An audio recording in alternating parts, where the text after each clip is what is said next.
Hello, welcome back. I'm just sitting here in enjoying the Sydney skyline from Darling Harbour, and it's a beautiful backdrop. Cranes in the background, lots of construction work going on, and what a greater backdrop than this one. It's the most expensive city in Australia in terms of median house price, and what a better backdrop to talk about buying residential part 3, my latest video.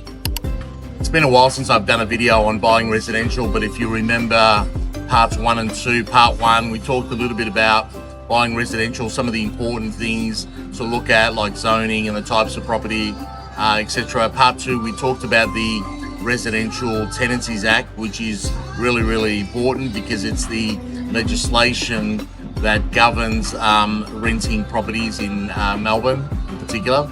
In part 3, I want to talk a little bit about residential property from the point of view of the investors. So generally speaking, there are two types of buyers. There are investors or owner-occupiers, people wanting to move into a home and live in there, or investors that are wanting to enjoy the capital growth and the rental returns that come from buying residential. So let's talk a little bit about this.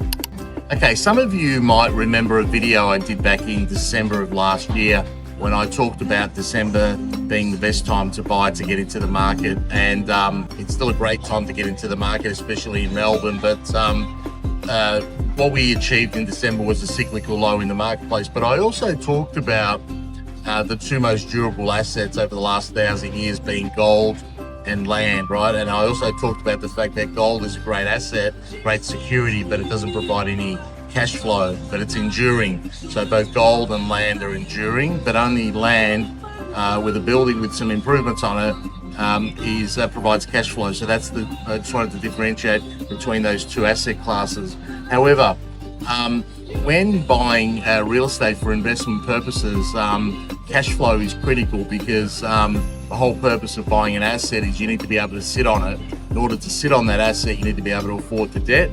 And people, when they borrow money, they need assistance in terms of servicing that debt, and therefore the cash flow from the property becomes really critical.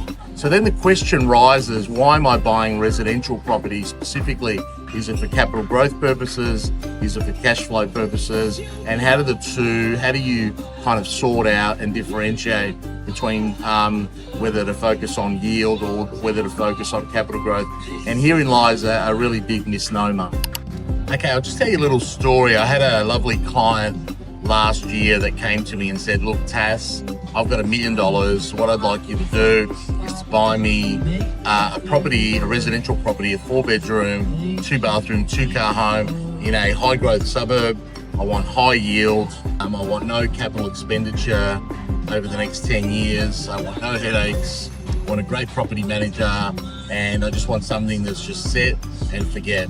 And that was great until I started asking you some questions about what she meant by capital growth and yield. So she said, look, I want sort of 10% a year. I want 5 or 6% yield. And she just sort of went on and on. And those numbers were fantastic. And I then asked her, well, where can I get that? And so she talked a little bit about historically some postcodes that have grown, you know, maybe at that rate, or some other postcodes that show that type of a yield. So it was an interesting conversation with a lovely lady who was looking at capital growth and yield in the same way. And of course, what was really critical there was to talk a little bit about growth, maybe not over 1 year, but over 10 years or 20 years, and how yield sort of works with capital growth, how the two are interlinked. And what was interesting is that she viewed yield and capital growth the same, when in fact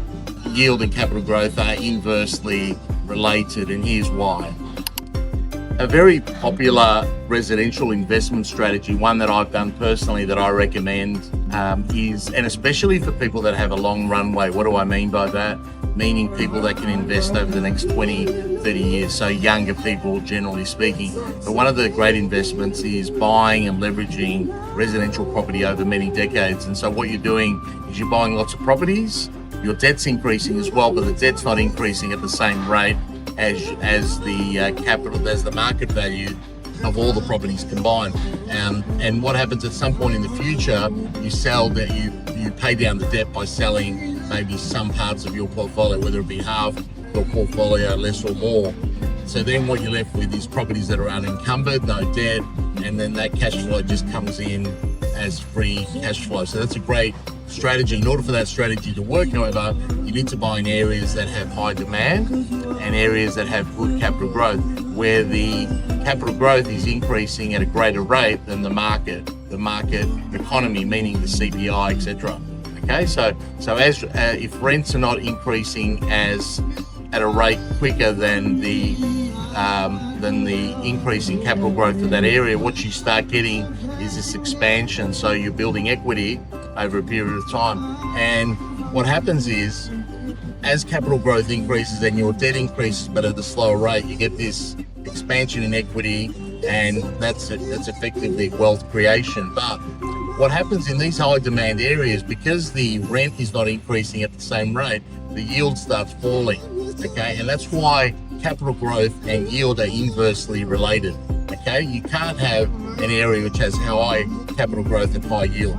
If you get an area which has high capital growth, typically what you expect is low yield, and conversely, if you buy in an area which has high yield, typically what you should expect is low capital growth. So our client who bought something from us, I think now understands that this idea of getting high capital growth and high yield is not possible, especially over the long term.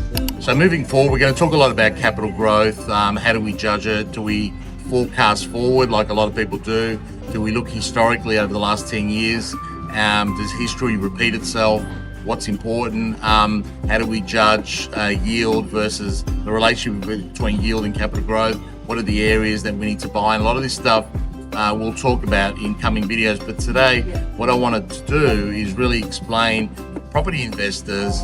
They need to make up their mind. They need to make a decision, right? So especially in Melbourne. In Melbourne, if you're buying residential property, you're really buying for capital growth, right? And if you're not, that's okay.